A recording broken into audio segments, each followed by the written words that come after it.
The Chinese Foreign Ministry spokesperson Wang Wenbin has announced that China's Foreign Minister Qin Gang will be visiting Ethiopia, Gabon, Angola, Benin, Egypt, the African Union headquarters, and the League of Arab States headquarters from January the 9th to the 16th.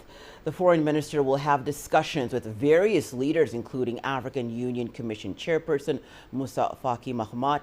The two leaders are expected to hold bilateral talks on various issues.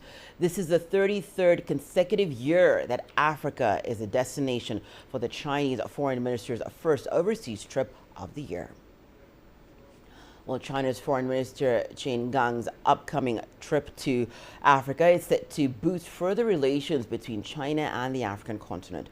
Earlier, we discussed Qin Gang's African tour with Dr. Emmanuel Matambo, a research director at the University of Johannesburg Center for Africa-China Studies. Let's take a listen at what he had to say.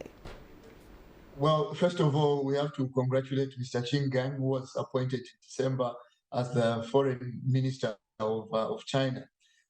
Secondly, what is happening right now, the visit that is currently happening in Africa is not a surprise because for the last 30 years, China's foreign minister always visits Africa as the first part of the world that he visits at the beginning of every calendar year.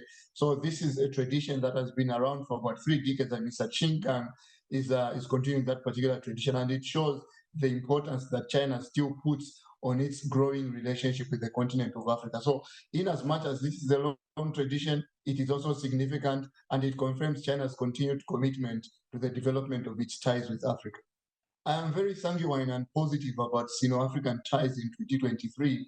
First of all, because President Xi Jinping was given another term as president of China, and he has shown a very deep commitment to the continent of Africa. South Africa, in particular, is one of the countries that he has frequently visited. So, yes, there is quite an importance to Africa-China relations in 2023.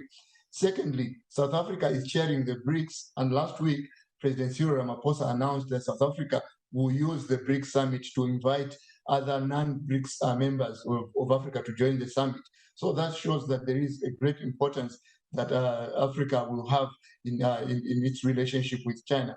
And thirdly, obviously, we expect that there will be more collaboration in terms of infrastructure investment on the African continent, and obviously continued developments as well in curbing common challenges such as COVID-19 and obviously climate change that has been exercising the efforts of the global political scene in general.